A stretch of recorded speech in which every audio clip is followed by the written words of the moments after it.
What's going on, everybody? My name is Austin Prevo, and welcome back to the PV National Podcast.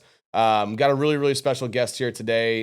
We have Parker Kelly, former pro baseball player with the Colorado Rockies, getting into real estate investing, and a mindset and mental coach for young athletes getting into sports. And we're going to talk a little bit about all those things from him and how mindset from athletics can translate into business and what that can look like. We're talking a little bit of faith as well, and we're just gonna try to have a really good conversation. And the whole goal of this podcast, guys, is for you guys to be able to get some golden nugget out of it. I don't care if one person gets one thing that changes their direction and in a positive way, then we've done our job, right?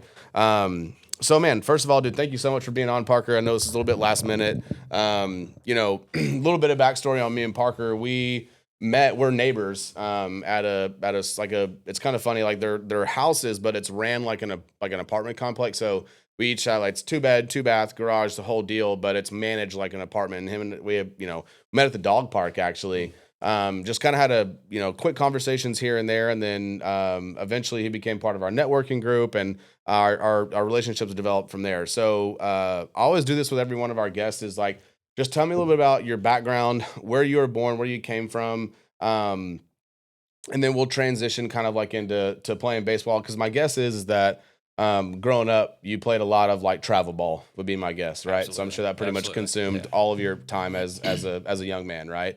But tell us a little about where you grew up, kind of some of your hobbies and stuff like that growing up, a little bit about who you are, and then we'll kind of get into the nitty gritty. Yeah.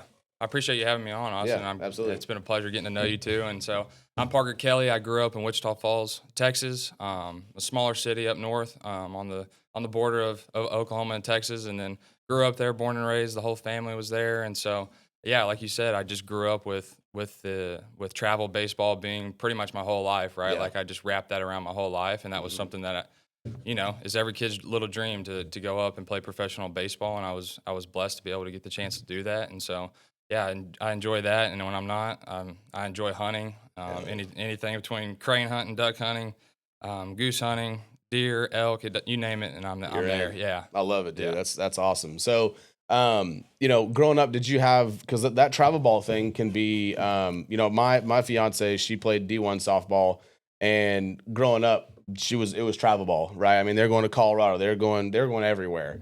Did you have siblings? I got one older sister. One older Yeah. sister. So what did she do? Because I know that can kind of be an interesting dynamic with one kid who's just going, crazy in travel ball. Then you got, did she kind of tag along? How much older was she? Tell me a little bit about that. Yeah. She's 3 years older than me, so she played volleyball, and so she did the travel volleyball, and so I'd be Family of athletes. Yeah, I'd be at the occasional volleyball tournaments, Sure. but she was definitely lugging along around, to yeah. every tournament. Sure. She'd always make the joke of how she always spent her birthday at the ballpark, and kind of when I got done, she was her birthday in the spring, I'm guessing? in the summer, so summer Okay. baseball, in Yeah. July, and so she was always there, traveling with the tournaments, making a good family, trips and things like that. And Sure. it was just part of it. Man. So I guess, growing up, playing travel ball, I was able to look at one of your Facebook posts on your mental coaching, basically kind of giving like the premise, I think, as to why you started this.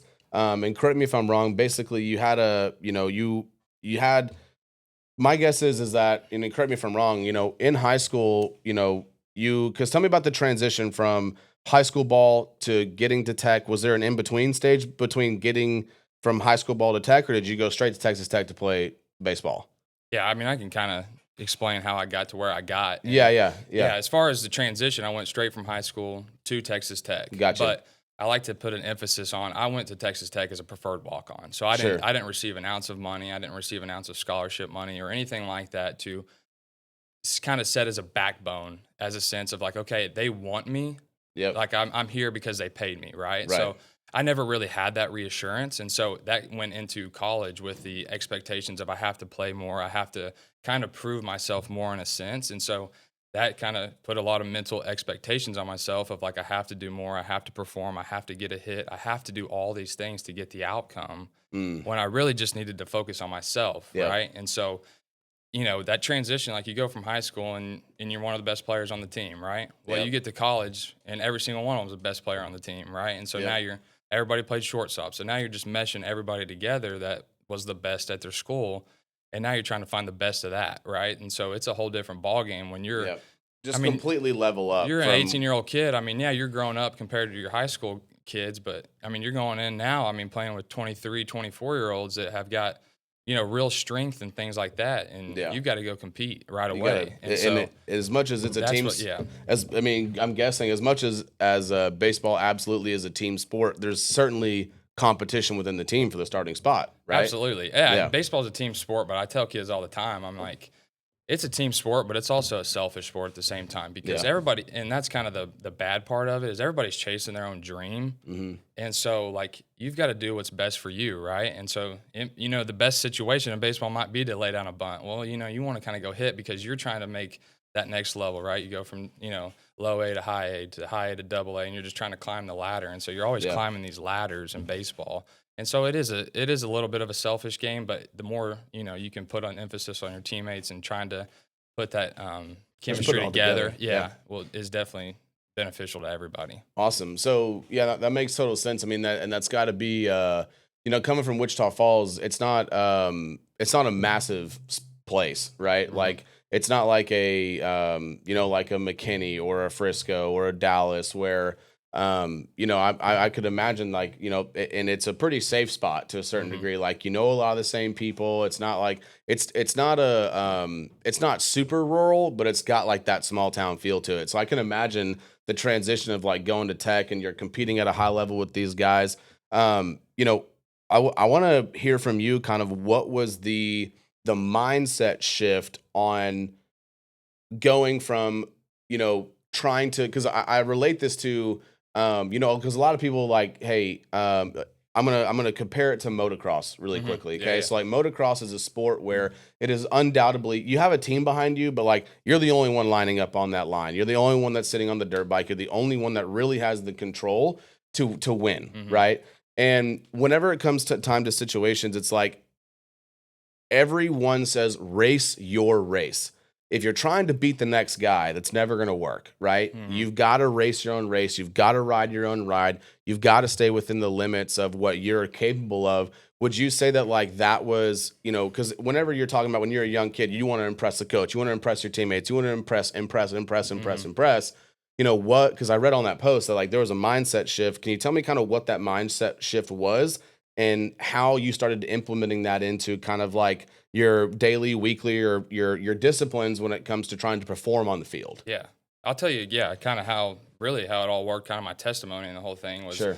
obviously went in with those higher expectations of, I don't have any scholarship money. I've got to, I try to perform at a higher level than, say the kids that do. And so that was that external expectations. And, I always I had no clue about the mental game of baseball, right? Everybody says the game is 90% mental, 10% physical, but yet we train the mental game less than 10% of the time. And Mm. it's like, It's when you inversed think about almost. that, Yeah, it's like yeah. why don't we train the mental game, right? And Sure. so it's just because it's something that not everybody knows, right? Like I truly believe that one day everybody has a hitting coach, right? I think one day that everybody will have a mental coach once it becomes normalized, right? Like people think it's weird, people think that you're weak It's or soft, taboo. Yeah. right? If you need a mental coach, no, it's just another tool in your toolbox, right? So I was going through, you know, I got 5 years at Texas Tech. The first 4 years, I was just trying to I was just trying to compete and compare, right, and just try to make that Mm. get a hit and please the coaches. What do the coaches think?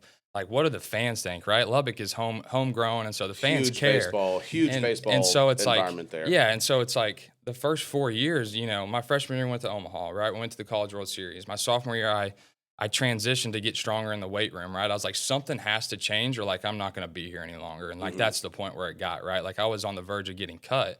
And so I was like, the only thing I knew was physical. So I'm going to go in the weight room, I'm going to grind, and I'm going to get bigger, faster, and stronger. Did it, right? So that improved my playing time. But in the box, it was still that battle of just like, it's never ending. Like this game sucks. Like it's just not fun anymore, right? And I'm playing at a high level as far as a team, right? We're going and win the Big 12 championship that year, and then we go on to play in the College World Series as well. And so looking from the outside in, you'd think this is the greatest thing ever. All right, this is every little kid's dream. For But sure. I'm traveling to Omaha. I'm just waiting to get back to summer baseball, just to try to find another tweak. Okay, I did the weight room. Like, what's something else I can do? And so it's like in these not high moments, right? There's a lot of lows of just like, I want better for myself, and like the game's just not enjoyable. It's not that little kid's game anymore. And so that was a battle for 4 years. Mm, And I got that fifth year due to COVID, and I'm blessed for that fifth year, right? for And sure. so I had the privilege to play with Josh Young, that plays for the Rangers now, All-Star and World Series champ, and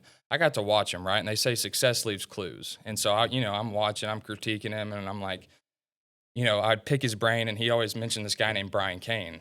And I'm like, he's doing, so-called weird stuff, whether it's journaling, meditating, taking deep breaths, like weird, considered to the outside world. And Sure. I'm like, well, I've tried everything else in the book. Let's give this whole mental game a try. And so I had the privilege to be able to work with Brian Kane, and he just completely changed my mindset of the mental game is no different than the physical game, right? Like, you do a set of drills and to get a skill, and then when you put those all together, you get a skill set. He says it's no different than the physical game. Are you going to train it as much as the physical game? No, but again, it's something that's got to be practiced, and it's all a reps game.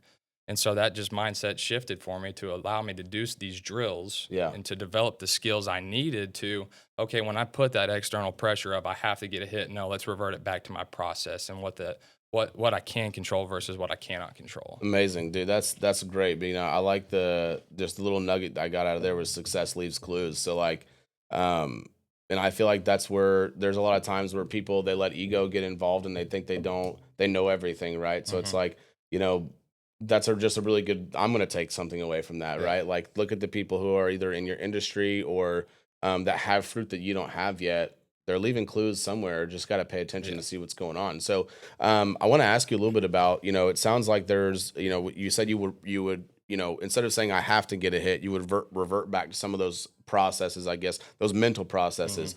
Can you kind of touch a little bit on that, on what like actually some of those mental processes are, and how it helped you kind of come out of that hole that you were in? And apparently, from what I read, you had a bang up fifth year season Mhm. at the plate. You did you crushed it. Yeah. So tell me a little bit about those tools and Yeah. processes, It's because like, one of the things that I really, and we're gonna relate it kind of down to like business, and we're gonna talk about how you got into real estate and stuff like that. Um, but I think it's really important that some people can actually maybe take. I don't like podcasts that where you can't get practicals away from it. Like, hey, this is what you can do right here, right now, to maybe put yourself in a better position than you mhm. were yesterday. So tell me a little bit about those tools that you learned from him and what you're kind of Yeah. teaching your people. Yeah, one of the biggest, I mean, the number one thing that I do with every athlete or every kid that I ever work with, the first thing that we do is we sit down and we make a list of things that we can control and a list of things that we cannot control, because it Mm, always reverts back to that, right? Like, yep. if you talk about, your ego getting in the way, or we start comparing, well, can you control that other person? No, right? So most of the time, whether it's business, sports, or anything like that, it goes back to the things that we cannot control. And I always tell kids the mental game's not a magic pill. Like, you got to be able to do the work and want to do the work to get the Sure. results. And it never ends, right? Like, when you talk about a business perspective or whatever you're doing, like, the mental game never ends. Like, I haven't picked up a baseball bat since I got done playing, right? But like, I'm trying to use the mental tactics that I teach and implement them on my own self, right? So I make this list of things that I cannot control and things that I can control. And initially they are like, yeah, yeah, I can do that. But you start to realize they can only name a couple things, and so I have to help work them through that, which is good because we're putting on a piece of paper now. Like, Just writing it down. we're bringing our attention to it, so now you know exactly what it looks like, and we Yeah. make that list, and then I immediately ask them, I'm like, what percentage of the time are you focused on things that you can control versus things that you cannot control? And usually that's 80% of the time cannot control, right? For It's more sure. on that side. And I go, okay, what would ultimately happen if we were able to flip those roles and switch that number? What do you think would ultimately happen? And then I get different answers, but the main answer and the one I'm looking for is I'd get better results. And I said, 100%. that's okay. What are you chasing? Results, right? Everybody wants results and the outcomes. Yep. But I was like, you You can't want control. inputs to equal Yeah, I outputs, was like, right? but you Yeah, yeah. can't control. I was like, you can't control the outcomes, but that's what we want. And so, to give yourself that best chance of getting those things that you don't have control over, you have to go all in on the things that you can control, whether it's your body language, focus, self-talk, your attitude, your energy, your effort, your preparation, your performance, and what you're doing. So, to give yourself that best chance of getting the scholarship you want or whatever it is that you're trying to chase, you have to Yeah. go all in on the things that you can control. Man, that's so good. I want to touch on one of those kind of things that you said was the self talk. How much of that do you think kind of plays a factor into not only just athletes but just kind of people in general? And I think this could open up the conversation to like about like our faith and stuff like that, right? So it's Hmm. like you know I see it all the time, and I've struggled a lot with it. I was I dropped out of college, and that was like really taboo, like for my family individually, Hmm. right? So like I come from like doctors, teachers, lawyers, professors, philosophers. Like my uncle literally was like he's like a renowned philosopher who taught at like Oxford University in London, right? It's like that's like where Right. I come from, right? So like black sheep over here, racing motocross, doing crazy stuff. I had a real problem, with I had a really big issue for myself, like just, based on what they thought that I should be, I would be really down on myself and just, really have a lot of negative self talk, right? Hmm. Do you see that? How do you kind of view that in like the athlete world? And then maybe just a little bit about like our actual world that we're living in right now, Hmm. and how that affects people's performance and the results that they get. And just like I think that it has such a major factor of like overall quality of life is like what you actually believe about yourself is really kind of the outlook that you have on the world, in my opinion. Hmm. I don't know if you like agree with that or No, not, but I love that you touch on self talk because I tell kids all the time. yeah. I focus on what we call our BFS, body language, focus, and self talk. Oh, okay. And so So we again BFS. BFS. So we Got it. make body language, focus, self talk, and then I ask them, okay, when you're playing your best, what does it look like in those three categories? Okay, Yep. when it's at your worst, what does it look like in those three categories? Because when it's at our worst, we want to try to get back to our best. Yeah.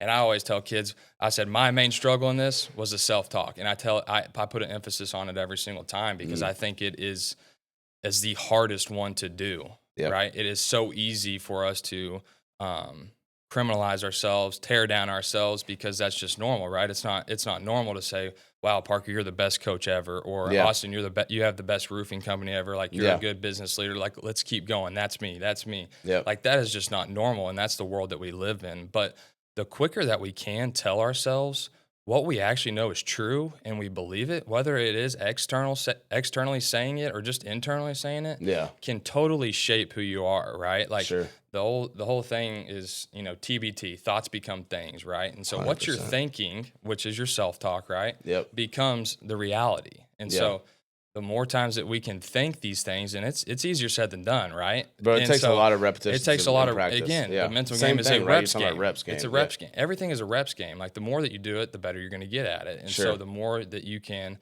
you know, take that and write those three affirmations down. So that's what, again, application. I go into morning journaling. I do an Mhm. AM or a PM journaling, whether that's you prefer it in the morning or night. And so a part of that is three affirmations, right? And then three keys to keep it simple. Like what are three things that I just want to do, whether it's at the box, in business, just to keep it Keep it simple. simple. And Yeah. for me, that's to surrender, be present, and then attack the day, right? And Let's so go, to dude. keep it simple, I want to surrender my outcomes to the Lord. I want to be present in the moment, and I want to try to attack with what I'm doing. With So if like I can your controllables, right? exactly, and Yeah. and what those are is self-talk statements to help myself remind myself Who of you what are. I want to do and what I want to achieve and who I am, right? Yeah. And so instead of wow, you didn't get this lead or you didn't get this client or he didn't call you back, and it's like Oh man. that's out of your control. That's out of your control. Even you just saying those words right now bring the vibe down in this conversation. Like Exactly. doesn't even matter even if you're talking like completely out of context, right? Like it Yeah. shifts the vibe of the conversation. And so I'm reading a book right now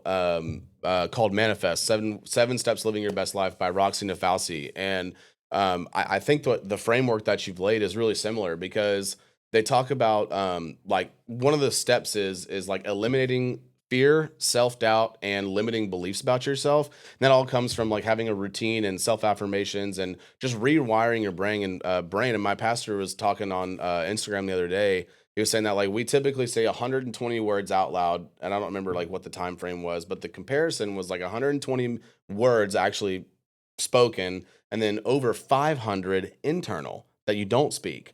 So your self-talk is so much more important than what you actually project into the world, right? So like TBT, right? Thoughts become things. And but I also have like and I think that, with the BFS, right, we have body language, focus, and self-talk. Mhm. So I feel like the self-talk and then the focus is the actions that have to align with the self-talk.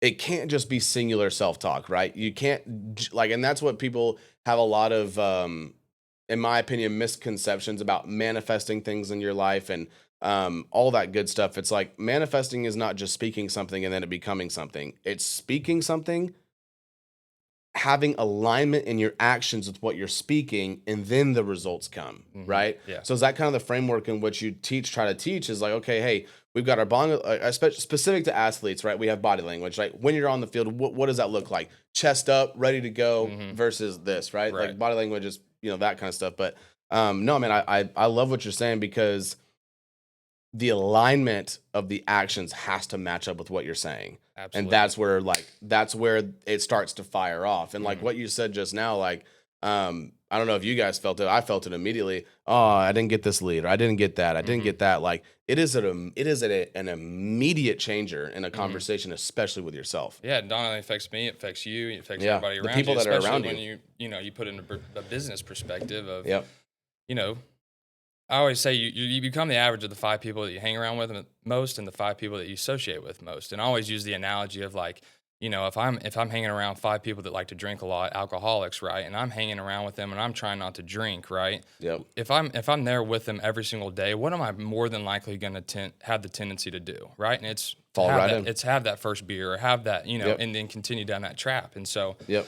um, and it goes to exactly the daily actions, right? Like I love this quote is like your process is working perfectly for the results that you're getting. Ooh. It's like your process is working perfectly for the results that you're getting. And I can take that to heart. And none of us are perfect, right? So No. there's areas that we all need to improve in, but it's Sure. like, okay, what results are you getting? Yep. Okay. Well, let's go tie it back down to your process. And that's the action base, right? It's those little things of like buy-in that you need, like that morning journal, right? It has maybe takes a couple minutes to do. And maybe sometimes you feel like you're just wasting your time, but like it It's is the, consistency, yeah, bro. You're feeding it's your subconscious. consistency. Yeah. And yeah. And it's just, it's the self wins and gratitude that you're giving yourself by checking that box off. Yep. Okay, let's go. I made my bed. I did my journal. Let's keep moving forward and let's keep stacking them over the course of the day. Okay, if we stack that over the course of a month, right? What would I be? Like I always Yeah. ask the question: would you rather have 3 million now, or a penny doubled every day for a month? Right? And people know it's a trick question, so they say the penny doubled every day, but it turns out to be $10.7 million. And so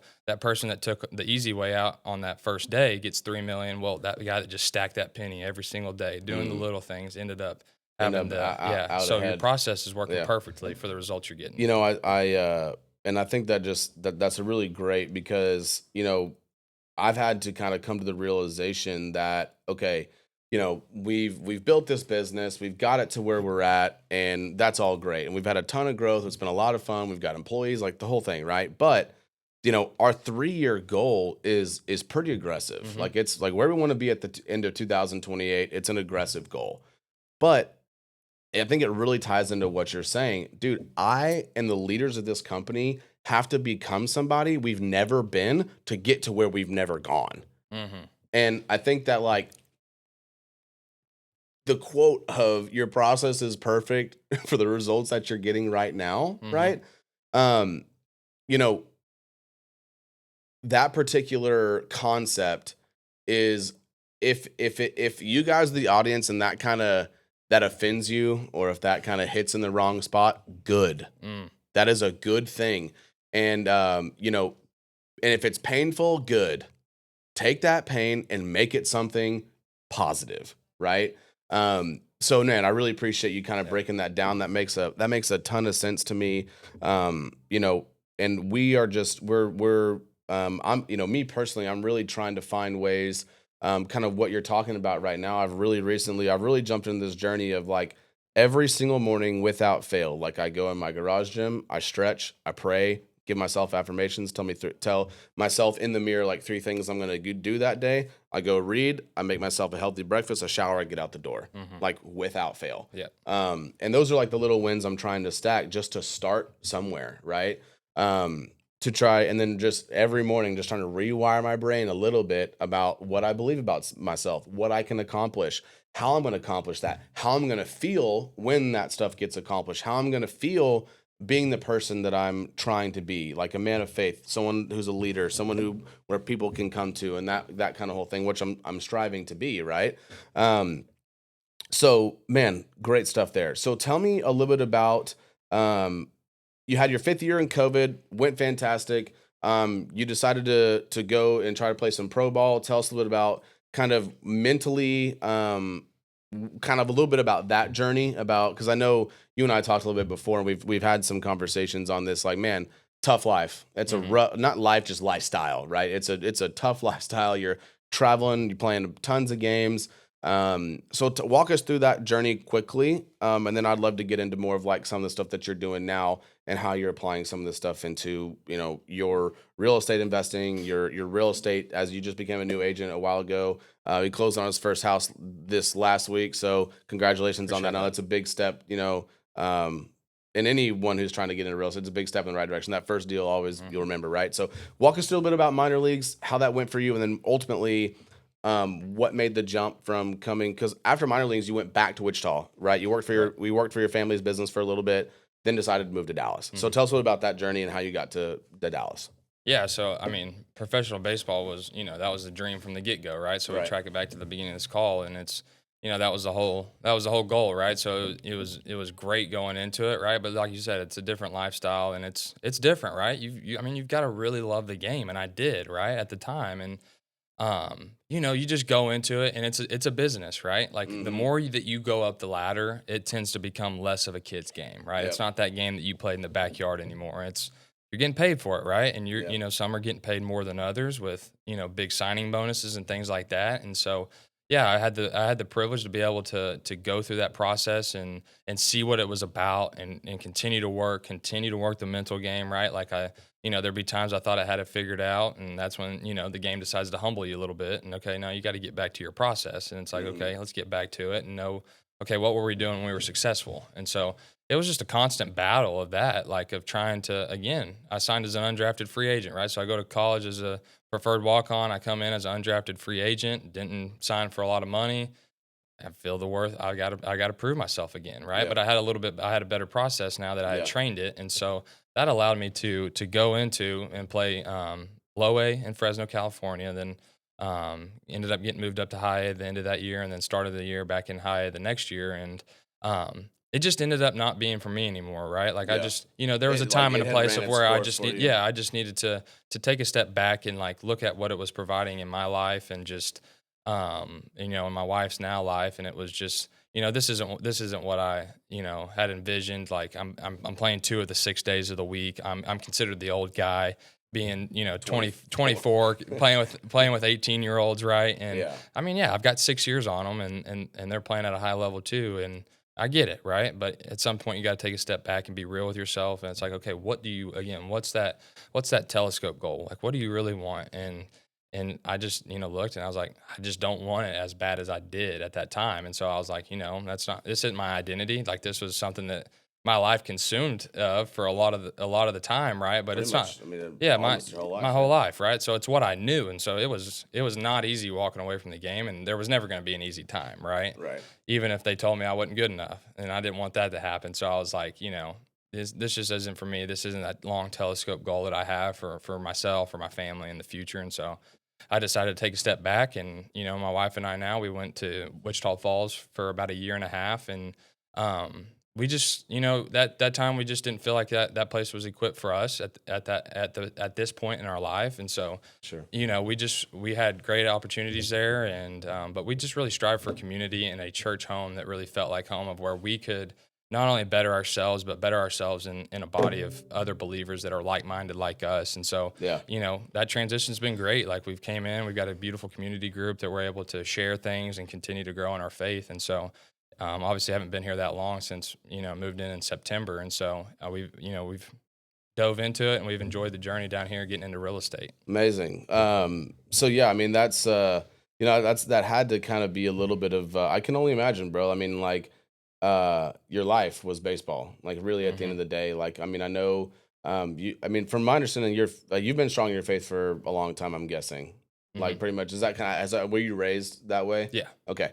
And so I think that you guys moving this way is a testament, to like just trusting in the Lord and knowing what He's got for you. Hmm. At the end of the day, that's what you like. What are your three keys of simplicity? Or what? Surrender, Present attack. present, attack. Right. I love that, and that's Yeah. kind of what I'm guessing. Kind of what you live by, right? Yeah, yeah, Yeah. and I like how kind of bringing faith into it and really testament to faith and trusting in the Lord's Yeah. plan is like I can revert it back to kind of the majority of this call of, whether it's an athlete, a business entrepreneur or whatever you're achieving, right? It's the process. I heard it from a guy that worked for Brian Kane. He goes, the process is you, right? The outcome is the Lord. And when you can kind of really fully surrender that outcome Mm-hmm. and be able to say, okay, I can only control what I do on a day to day basis, whether Yeah. that's business, real estate for me, Yeah. hitting the cages, weight room. That's whatever your day to day process is, that morning routine. That's the only thing I control. And then whatever happens with that is totally out of my control, right? The Yeah. Lord's already got that established, and He already knows the answer. And so when we can surrender that outcome to the Lord, it just allows us to be a little bit more free and in the present Yeah, a moment. little bit And that's less, where a little bit the less joy stress. comes. Yeah, Yeah. 1,000%, man. One of the leaders that I'm excited for you to come with me this Saturday Yeah. and come check it out. But one of the leaders there, his name is Garrett Unkelbach, previous Navy SEAL. I mean, guy is he's incredible, really. Like he's an incredible guy and he's an incredible leader. And what he says all the time is said, look, man, God is sovereign, but men are responsible. So it's like we've got to surrender the fact that like there's not as much as we as humans want to control the outcome as we possibly can. And look, at the end of the day, we have free will. We have that. We are responsible for ourselves. Mhm. That is something that He gave us, right? And we have to steward that well if we want to live a good life, in my opinion, Yeah. right?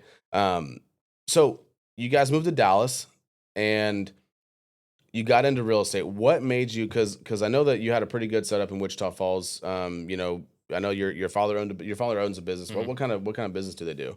He owns a propane company, so Propane yeah, company. yeah, Okay, sets tanks and delivers fuel. Yeah. gotcha. So from my understanding, you probably had what some might consider an easier route to stay out there, Mhm. right? That was like, hey, I'm not saying that it would have been easy, right? That's not what I'm saying. What I'm saying is that it would have been a safe option for you to do, right? Sure. You would have probably taught you everything, made you work really hard, and eventually, you would probably take it over if Mhm. that was like the situation that were to happen, right? Mhm. Um, would that be accurate? Yeah, yeah, Okay. yeah, yeah. So, walking away from something like that probably was not an easy decision to make, right?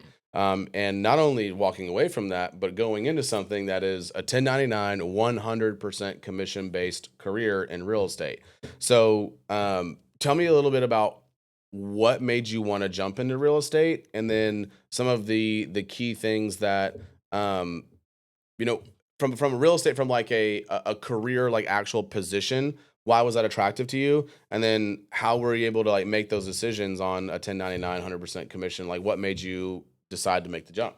Yeah, it's like you said on it. I had the what some would say the easy route, right? Sure. Which was beautiful, and I was very thankful for the opportunity and thankful for everything that my family has done. Like I'm so blessed and so fortunate for the opportunities that I've had. Yeah. But it wasn't easy. Just as walking away from the game of baseball wasn't easy, this decision wasn't easy, and life doesn't come with easy decisions, right? Right. And it's not always a bad thing, right? It's just perspective and how you look at it. And so it took a lot of prayer, tears, talking it over with my wife, and okay, what's best for us? Like what do we see have fit for our family? Like we're one flesh now, and so like Yep. you're my priority, I'm your priority, and so how can we make this um, best for us in our future, right? Of course, our family, all lived in Wichita Falls, and of course, they wanted us to stay there, right? And I understand that, but we just made the decision. We weighed the pros and cons of like, okay, this is it going to allow us to go and make disciples better, get in a better community, and become deeper in our relationship with the Lord, right? And that's probably for a whole different another call, right? But we can go through the college years and growing up in the faith, right? And Yeah. it wasn't I'd love to ever do that another time. Absolutely. yeah, and it Yeah. wasn't, we could talk about that in the testimony, right? But the strength of my faith and relationship with the Lord now has just significantly grown just being around again, the average of the 5 people that you hang around with most. 100%. And just leading you in the right direction, right? Praying over you and just feeling, the Holy Spirit work within you Hmm. um what you want to be, and knowing that again, your identity is not tied to an outcome based. It's not tied to a check or anything like that, right? It's what you do with it. It's what's within your heart. And so going into real estate during the time we were in Wichita Falls, my wife and I, we bought a place at Lake Conroe and we started renovating that. And just during that process, I just was like, you know, the joy that I saw in her eyes when she was, designing it and things like that. And she had a ton of fun with it. yeah, and the interest that I had of just like the remodeling and, the contracting work and, just, watching the tile guys work and just call them in and just, kind of scheduling all that all out. And I was like, I really love this, right? Like, she's enjoying it, I'm enjoying it, and it's like this is something like kind of one of the first things out of the game of baseball. Is like, Kind of this felt is that little. this is kind of that love again, right? Like obviously went into a situation where like I just knew what was next. Like working for dad's company, that was just next, and I was like never really thought about what I'd actually do after the game of baseball, and then this hit, and I was like, this feels good. Like I really love this, I really enjoy it, and so we ended up finishing that process out and. Now we have it rented out on Airbnb, and so that's awesome. something that we're looking to move forward into more as we just continue to grow and get settled in here, and so that's kind of how I realistically got into real estate, and just because it just became a passion of mine to be able to dive into that, and that's awesome. yeah, Man. and again so going cool. to a 1099 100% job, commish. 100% commission is tough, right? Like, oh man, there's be times where I'm coaching these kids and these athletes on things to do to help them be successful as an athlete. And I'm having to look back in the mirror. I'm like, are you doing those? Mm-hmm. And I never give a kid something that I'm not going to do. For sure. But again, when I started taking this role, it was difficult, right? Like yeah. I wanted the outcome. I wanted the commission. I wanted the outcome goal. And I was like, yeah, I don't have control over that. Right. And so I had to, as this new year kind of hit, I was like, I've got to get away from the outcome. I've got to get away from the sale or anything like that. And I've just got to continue to work my day-to-day process, working towards the Lord and knowing that he's already got the plan set out, and whatever happens, happens. Like, and it's tough. It's easier some days. It's hard some days, For right? sure. But it goes back to that process is you, the outcome's the Lord. And I just had to fully give that to him and take a step back and look and it's like, okay, I'm telling these kids to do X, Y, and Z. Are you doing that for yourself?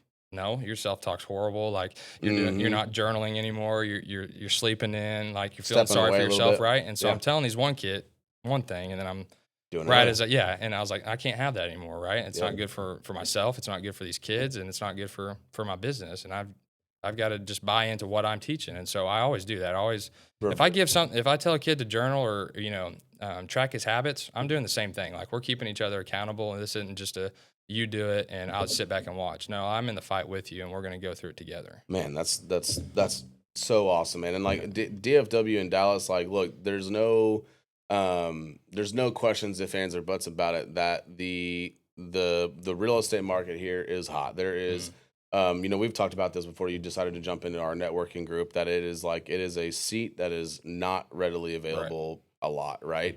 And I think it's going to be a major key in your success as a real estate agent, sticking to what you know and letting the outcome just be the outcome. Because if you work your process, if you stay consistent, you network, people know who you are, and you treat them right, which I know that you do, like it's a long game and where you're at right now in real estate. Yeah. And so I'm super excited for you, man. I know you just closed on that property, and that had to be a pretty good feeling. Yeah. Oh yeah. It was a guy I played baseball with growing up since we were 12 years old until college. So it was a good full circle moment being able to get him and his fiance before they get married in November to get them kind of settled into a home. So it was a good full circle moment to be able to help them. That is so cool, dude. And I know that was really fun for you to be able to do that. Yeah.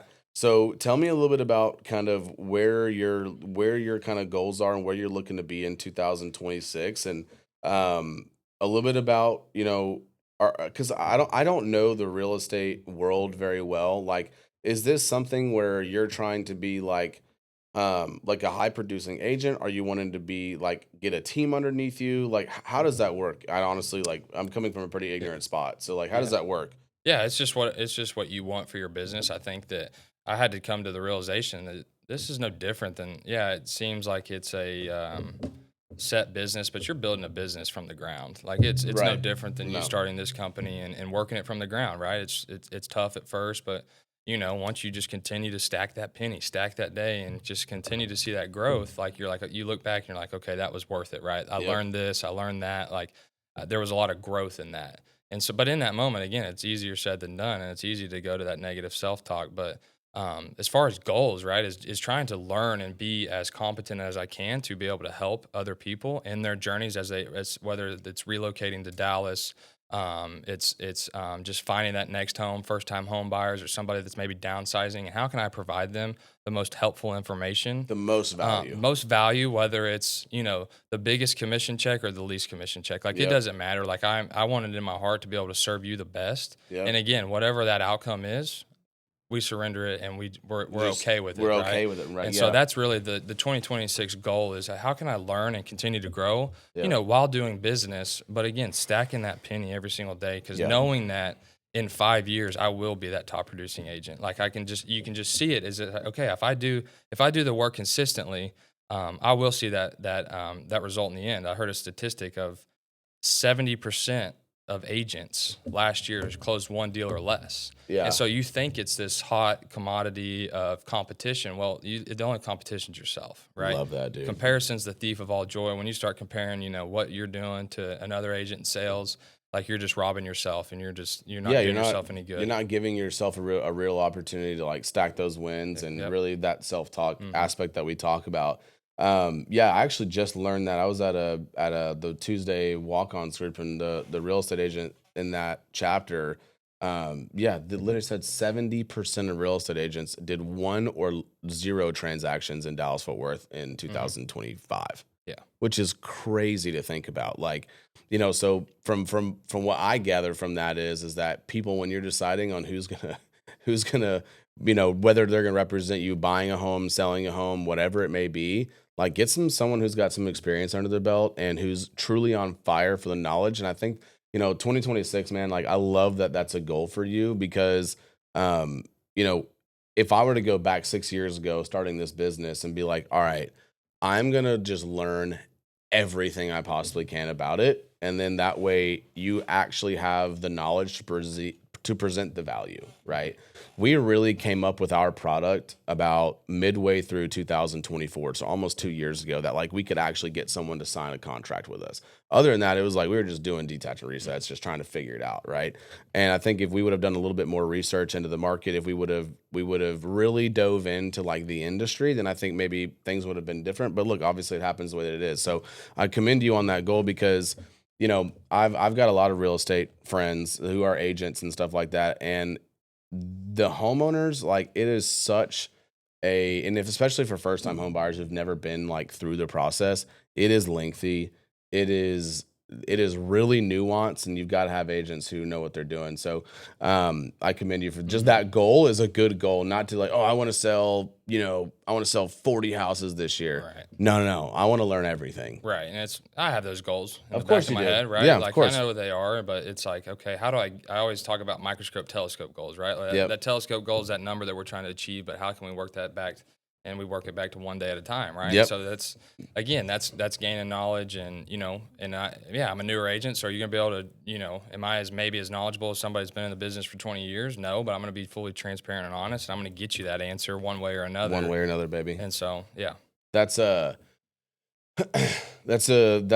anyone who's starting out anew in anything, right? Like you've got to give yourself that self-talk to say that you do deserve to be here. You're like, because they talk about in the book I'm reading right now about like, oh well, you think about going into a new venture or whatever and you're not quite confident enough or whatever, if you're because like today you were at for 4 hours today, right? Like just on a random Tuesday, right? I don't know, today is Wednesday. Yeah. Just putting in work to gain knowledge to help people is super important, especially in the industry that you're in, right? Because you want to be able to serve people. Because I've heard of all crazy stories about how, oh well, my real estate agent didn't do that or they didn't do this, and it ended up costing them thousands of dollars. You don't want to be that agent. You don't want to be that agent who's I get mistakes happens, but for sure.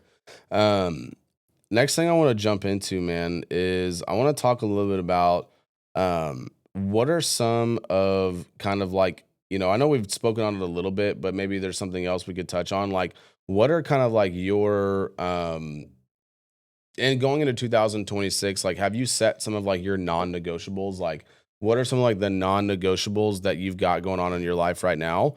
And then we'll get into like just some rapid fire questions and kind of wrap it up, and um, we'll go from there. But tell me something about your non-negotiables that I think that maybe you think could be good for some of our listeners. Yeah, I mean, we talk about the process and what that day to day looks like. Again, you always hear people time block your day, right? Like Yeah. whatever that looks like. If it's a 6 hour time block, like time block it, right? Like if you have no idea, if you don't have an ideal day or know what your ideal week looks like, then you can't have one, right? So Yeah. if you don't have time to do the little things and plan your day and map it out, don't expect to do the big things, right? When that moment comes. And so Y'all hear that? really, 1099 positions. That is like, yeah, sorry to cut you off, but like I tell like people who want to get in the roofing business and do roofing sales, it is a 1099 contracted sales position. If you do not plan your weeks and your days, you will go walk around aimlessly and you will not it is going to be 10 times more difficult to get the results if you don't hold yourself accountable to a structured week. Okay, I'm going to knock doors here, I'm going to do follow-ups here, I'm going to send emails here, I'm going to watch YouTube videos learning here, and then that's what my day is going to look yeah. like, right? Yeah, Sorry to cut you off, but no, yeah. it's just like I said, stacking those little things. Right? If you don't Yeah. have time to do the little things, don't expect to be there when that big check comes. Right, when the big things. Right, I put it in perspective as when that Money. base is loaded. 2 outs in the ninth. Right, don't expect that big moment to come when you haven't done the little things. Right. Mm. I always love the analogy of put the shopping cart back. And it's put the shopping cart Gotcha. back, Yeah, right? When you yeah. go in and you use Don't your be the groceries, person. right? You just leave it in the middle of the lane. It's like, no, if you have to walk it all the way to the front of the store, go do that little thing because it's not somebody else's job to pick up your shopping cart. And so 100%. again, that's a mental analogy of doing the little things. But again, mapping out the day, what that ideal day, what that ideal week looks like. If you're a guy that plans the whole week, go for it, right? But you got to have it. You got to have an ideal day and an ideal week, right? And Michael Phelps said in his book is like when you get off course, how fast can we get back on course, right? That's So the if biggest something key. if Yeah, something you have it scheduled at 2 o'clock and you get shifted, well, don't get defeated. Do what you were doing and then just get back on course, right? Yep. Keep working the course, right? Every day is not going to be perfect. I always, if you get home as a kid and an athlete and your mom needs you to take out the trash and do some chores around the house, well, you have to do those and then get back on course to your routine. And so mapping out that day and what that looks like. And then another non-negotiable is obviously the first thing I do is I dive into the word and I read, and that's the first thing I do in the morning. I just feel like, for me, it sets the tone and just allows me to remind myself of why I'm able to put my 2 feet on the ground, drink that cup of coffee in the morning and just really, again, remind myself of what I'm trying to do. And so that's a non-negotiable for me. 100%, And then I love I it. move into another non-negotiable, which is what I call the AM journal, right? I mark down 3 wins from the last 24 hours, 3 gratitudes from the last 24 hours, 3 affirmations, my 3 keys to keep it simple, and then I call them the MITs, right? What are the most important tasks for that day? 3 to 5. Okay, if I can check those off, that's a win, right? Love that. And then I dude. go through, this is all in the journal, right? This is a journal template. And so then I go to what we call a well, better, how, right? And Kobe Bryant says in a video, he goes, the guy asked him, he's like, I assume you got more from losing than winning. He goes, no, he goes, the process always stays the same, whether you win or you lose, is you have to go back and look at what you did well. What do you want to do better? And then how are you going to do those things? So again, I Yep. take it back and it's like, okay, what I do well, what I want to do better, and then how am I going to do that? Because we have to have an application. I mean, we can write these things, but if we don't have a how of how we're going to do it, If we're not aligning the actions, then we have to be able nothing to follow happens. that, right? Man, that's so good because I think that people get so stuck, right? And the only way that you get in, like, one of the things that I'm reading right now is starting small, right? Like, you've been doing this for a long time, so you've got all these acronyms, you got these things that you're working on, right? And those are like daily disciplines that you do. I would encourage people that are listening, like, do start with something. It doesn't, and something that that you can accomplish day in, day out, that that is going to be better for you moving forward, right? So some of those non-negotiables that you're talking about, man, like, I really, really hope you guys heard that, because if you're able to apply even like just to start 25% of that to your daily life, I promise you things will start moving in the right direction. It's almost one of those things where and especially if you have the right mindset, it's almost like it can't not go in the right direction. Right. You know what I Yeah. mean? Like Yeah.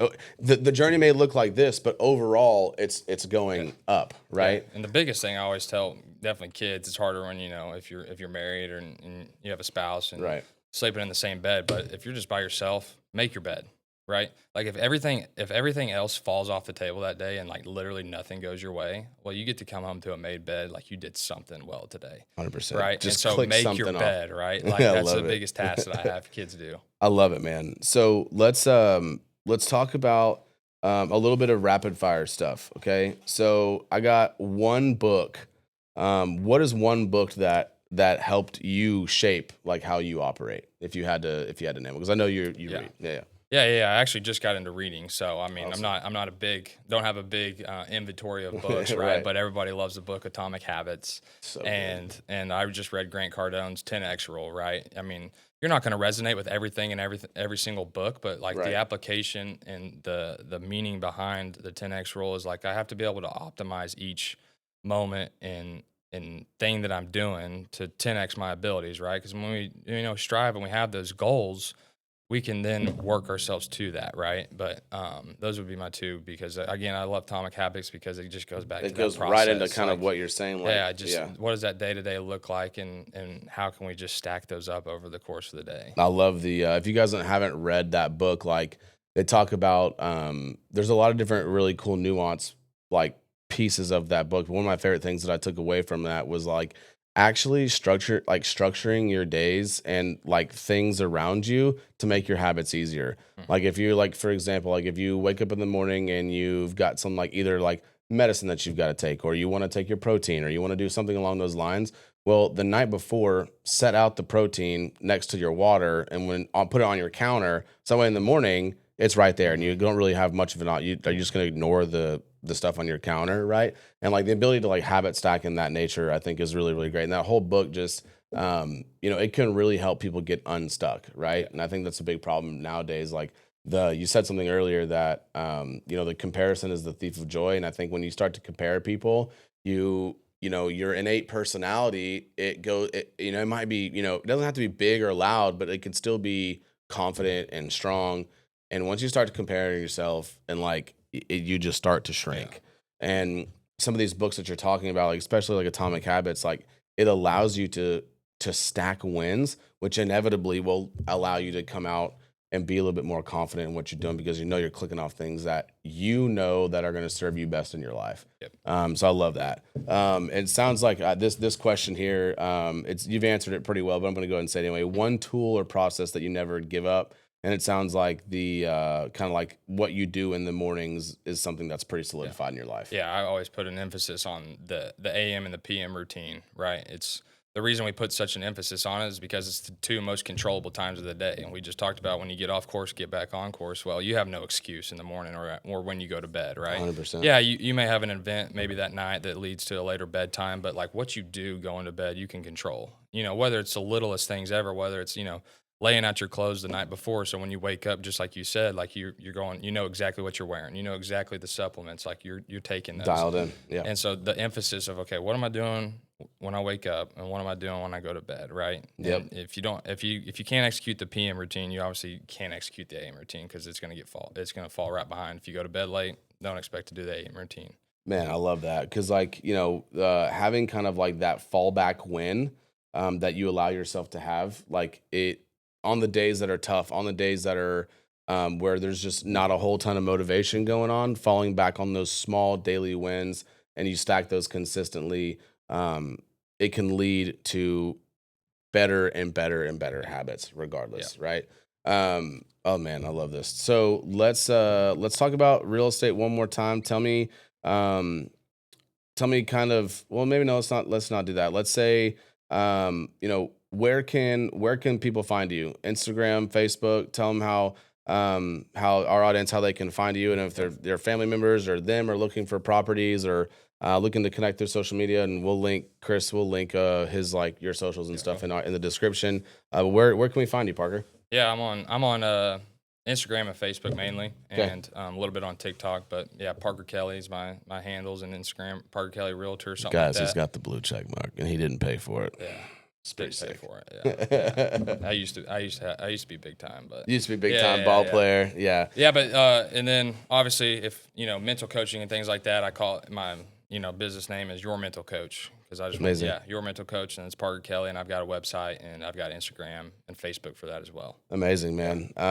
Yeah, I mean, I would, I really appreciate you coming on, man. This is definitely a little bit of a different like flavor on the podcast. Yeah. I usually have like our roofing partners on and stuff like that, but I think, today was a really good show of like, truly mindset and mindset and what you believe about yourself and the actions that you align with your beliefs is the results that you're going to get. And I think that there was a ton of golden nuggets in this conversation. And for you guys who are listening, man, like, reach out. I mean, I'm sure dude, he's I've gotten the privilege to know Parker a little bit over the last, couple months. And man, really one of the most like down to earth, salt of the earth guys that I've been able to meet.